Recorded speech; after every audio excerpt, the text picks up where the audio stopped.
आज रासायनिक खेती से जब हम ऊब चुके हैं, हालांकि ऊबा कोई नहीं है, किसान को रासायनिक खेती अच्छी लग रही है क्योंकि यूरिया डीएपी उसको अनुदान पे मिल रही है।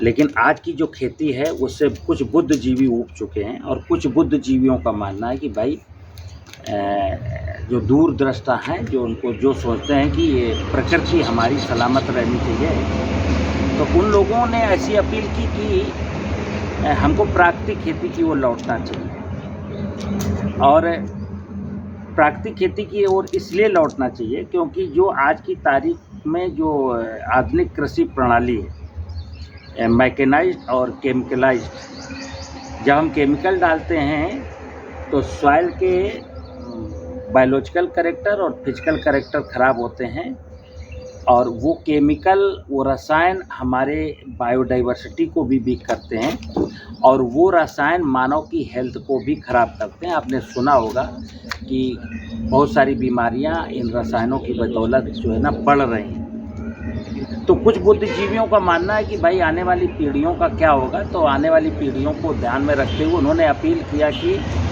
किसान को प्राकृतिक खेती करनी चाहिए। और बहुत से किसान चाहते भी हैं, किसानों में भी बुद्धिजीवी किसानों की कमी नहीं है। जैसे मेरे साथ करीब 1.5-2 लाख किसान देश के जुड़े हैं जो प्राकृतिक खेती कर रहे हैं और मेरी बताई हुई विधा के अनुसार कर रहे हैं। अब कई सारे देश में मतलब करोड़ों किसान अच्छा करना चाहते हैं, लेकिन वो कंफ्यूज इस बात पर हैं कि एक विषय है कि गौ आधारित प्राकृतिक खेती। बात आज मैं गौ आधारित प्राकृतिक खेती की करता हूँ। जैसे मैं कहता हूँ धरती मेरी माँ है, गाय भी मेरी माँ है, नदियाँ भी मेरी माँ है। तो जब माँ की शब्द आता है तो माँ की यथार्थ ओरिजिनलिटी पर चलते हैं। अगर मुझे धरती माता से प्यार है, हमें गौ माता से प्यार है, हमें नदी माता से प्यार है, गंगा माता से प्यार है, तो प्यार का मतलब हम धरती माता की जय बोलें, गौ माता की जय बोलें, गंगा माता की जय बोलें। हमारे जय बोलने से मोहब्बत झलकती नहीं है। हमारी मोहब्बत इनके प्रति तब झलकेगी जब मैं धरती माता की फर्टिलिटी को उत्तरोत्तर बढ़ाने की बात करूं। और गाय जो देश से ख़त्म होती जा रही है, मतलब गौवंश देश से ख़त्म होता जा रहा है। आपको पता है देश में 70% गौवंश आज सड़कों पर घूम रहा है लावारिस। और कई प्रदेशों की सरकारों ने कहा है कि गौ हत्या पर प्रतिबंध भी लगा रखा है, बावजूद इसके भी गाय कट रही है।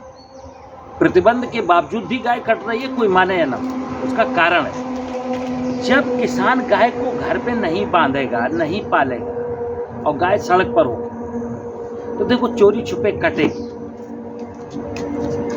अब मैं ये चाहता हूँ कि गौ आधारित प्राकृतिक खेती को जरा ठीक से समझें। हमें गाय भी बचानी है और ज़मीन भी बचानी है, तो हमें खुले दिमाग से सोचना पड़ेगा कि ये ज़मीन और गाय बचेगी कैसे। तो प्राकृतिक खेती की जो वास्तविकता है उसको मुझे स्वीकार करना पड़ेगा। अन्यथा कई बार मुझे लगता है कि देश के करोड़ों किसानों ने गौ आधारित प्राकृतिक खेती शुरू की और गौमूत्र लेना, गोबर कलेक्ट करना, फिर जीवामृत बनाना, 72 घंटे बनाना।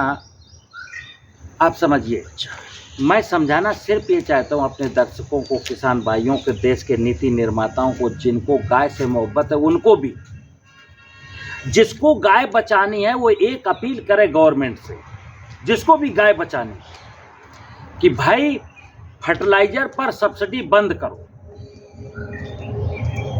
अब शायद फर्टिलाइजर पर सब्सिडी बंद करने की बात हो या कम करने की बात हो, तब शायद किसान को गोबर और गौमूत्र की महिमा समझ में आए। चूँकि आप समझना, एक किसान गाय बैल पाले और गाय बैल के गोबर से खेती करे, दूसरा किसान गाय बैल ना पाले और केमिकल से खेती करे, तो जो केमिकल से खेती करता है उसको तो 25, 30, 40 हज़ार की प्रतिवर्ष फर्टिलाइजर में सब्सिडी मिलेगी, और जो किसान गाय के गोबर से खाद बना करके, जीवामृत बना के, घनजीवामृत बना के खेती करेगा उसको सब्सिडी, उसने चूँकि फर्टिलाइजर नहीं लिया उसको सब्सिडी मिलनी नहीं और उत्पादन करेगा 16 लाख। तो ऐसा क्यों करेगा कोई किसान? एक विषय तो ये।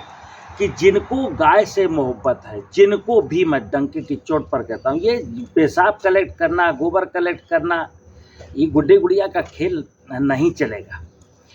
गाय बचानी है। और मैं आपको इतिहास बता रहा हूँ कि जब देश को सोने की चिड़िया कहा जाता था, जब देश का किसान सुखी था, संपन्न था, जब खेती को उन्नत व्यवसाय का दर्जा दिया जाता था, उस समय हर किसान के घर में गाय और बैल थे।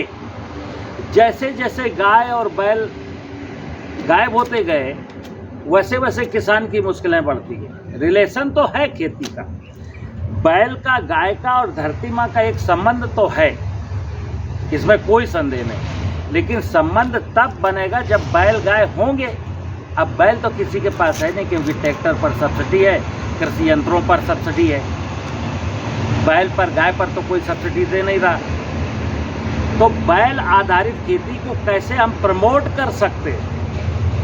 मतलब क्योंकि आज तो बहुत छोटी छोटी जोत के किसान आ गए ना, आज तो और ज़्यादा ज़रूरी है कि लोग बैल से खेती करें। अब यहाँ पर एक चीज़, जैसे मैं अभी बोल रहा हूँ बैल से खेती करें, बहुत सारे लोग हमको गाली देंगे कि लोग चंद्रमा में जा रहे हैं और ये साला बैल के पीछे पड़ा। लेकिन मैं फिर बता दूँ, अगर ये देश बैल को तवज्जो नहीं देगा, गाय को तवज्जो नहीं देगा, बैल आधारित खेती को नहीं अडॉप्ट करेगा, तो इसके जीवन में संकटों का सिलसिला तो यूं ही चलता रहेगा। तो मैं चाहता हूं मित्र कि देश के किसानों से अपील करता हूं कि प्राकृतिक खेती का मतलब है, अगर एक बार सुनना, गाय तो जा रही है, उसको कोई रोक नहीं पाएगा। क्योंकि मैं बैल से खेती अगर नहीं करता हूं तो गाय तो जाएगी, 10 साल लगे, 20 साल लगे, क्योंकि बैल के लिए जब गाय नहीं पालेंगे, दूध के लिए जब गाय नहीं पालेंगे, तो गौमूत्र के लिए तो कोई गाय नहीं पालेगा। चलो, इसके बावजूद भी हमको अगर जिंदा रहना है तो मैं एक ही चीज़ कहता हूँ, इस माँ को तो बचा लो यार, गाय को नहीं बचा पा रहे, इस धरती माँ को तो बचा लो। क्योंकि एक और उदाहरण देता हूँ, इस दुनिया में बहुत सारे देश, बहुत सारे क्षेत्र ऐसे हो सकते हैं, मेरे देश में जो जंगल का एरिया है, जहाँ धरती माँ जिंदा है, वहाँ गाय नहीं है। जंगल में कहाँ गाय है? लेकिन वहाँ धरती माँ तो जिंदा है। हमारे यहाँ क्या है, गाय भी जिंदा है और धरती माँ भी, गाय होने के बावजूद भी धरती माँ मर गई। तो धरती माँ बड़ी है, प्रकृति से ऊपर है, गाय से ऊपर है प्रकृति, गाय में प्रकृति नहीं है। तो ये जो गौमूत्र, गोबर है, अरे गाय जब होगी यार तो गाय गौमूत्र करेगी, गोबर करेगी, आप उठाएंगे, घूरे के ढेर में डालेंगे, फिर उसको ले जाके बरसात में खेत में डालेंगे, तो गाय और गाय का मूत्र तो खेत में जा रहा है।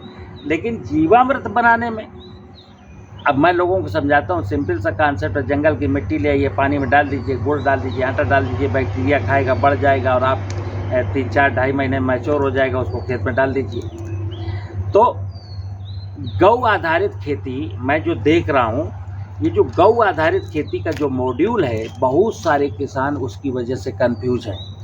बहुत सारे किसान मित्र, वक्त बहुत कम है। मैं जो बताता हूँ, मेरी एक भविष्यवाणी है, मेरा अध्ययन है कि अगर हम लोग नहीं जागे ना, हम लोगों ने जगने में देर कर दी, तो आप समझ लीजिए वक्त बहुत ख़राब है। हम ईश्वर से प्रार्थना करते हैं कि हम लोग जल्दी जग जाएं, और ना जग जाएं तो पुरानी पीढ़ी जल्दी से जल्दी यहाँ से चली जाए। क्यों? आने वाली पीढ़ियों का जो दुख दर्द है ना, वो आपसे देखा नहीं देखा जाएगा। ज़मीन बंजर हो गई, ज़मीन के नीचे का पानी ख़त्म हो गया, जंगल कट गए, बायोडाइवर्सिटी नष्ट हो गई। तो परमात्मा को जरा एक बार समझना, भगवान ने 84 लाख योनियों की जो रचना की थी, क्यों की थी? क्या पागल था भगवान? पागल तो नहीं था। उसने जो कुछ भी रचनाएं रची थी, उन सब का मानव जीवन के साथ कुछ न कुछ रिश्ता था, और मैं उस रिश्ते को तोड़ बैठा। आज तो मैं नीलगाय को मारने के पीछे लगा हूँ, बंदर को मारता हूँ, भालू को मारता हूँ, इल्ली को मारता हूँ, इसको मारता हूँ, उसको मारता हूँ, इंसेक्टिसाइड से मारता हूँ, पटाखा से मारता हूँ, बंदूक से मारता हूँ। मतलब इंसान दुनिया में सबको मार देगा, खुद अकेला जिंदा रहेगा। तो फिर भगवान से पूछो, भगवान तूने सब बनाई क्यों? ये धरती बनाता, धरती में डायरेक्ट मनुष्य को अवतरित कर देता। आप कल्पना कर सकते हो, अगर यहाँ पर जीव जंतु ना हो, वन वनस्पतियाँ ना हो, धरती फर्टाइल ना हो, तो मनुष्य यहाँ क्या बाजा बजाएगा? तो मित्र, खेती का विषय आध्यात्म का विषय है, दर्शन का विषय है, और मैं अपने श्रोताओं से और दर्शकों से अनुरोध करूंगा कि मैं आप धीरज से आपको सत्य सनातन धर्म, क्योंकि मैं क्लियर कर दूं, कोई भी साइंटिस्ट फिजिक्स का होशियार, फिजिक्स का जो मास्टर है, जो केमिस्ट्री का मास्टर है, बायोलॉजी का मास्टर है, जूलॉजी का मास्टर है, इतिहास का मास्टर है, किसी भी विषय का कोई भी पढ़ा लिखा व्यक्ति वो इस प्रकृति का, समाज का भला तब तक नहीं कर सकता, स्वयं का भला तब तक नहीं कर सकता जब तक वो सत्य को, सनातन को और धर्म को नहीं जान लेता। तो ये जीवन के जितने भी सांसारिक जीवन के विषय हैं, सारे के सारे विषय सत्य सनातन धर्म से जुड़े हुए हैं। और मैं अगली सीरीज चलाने वाला हूं और आप इसको ज़रूर देखेंगे कि सत्य क्या है, सनातन क्या है, धर्म क्या है। इसको जाने बिना प्राकृतिक खेती संभव नहीं। नमस्कार।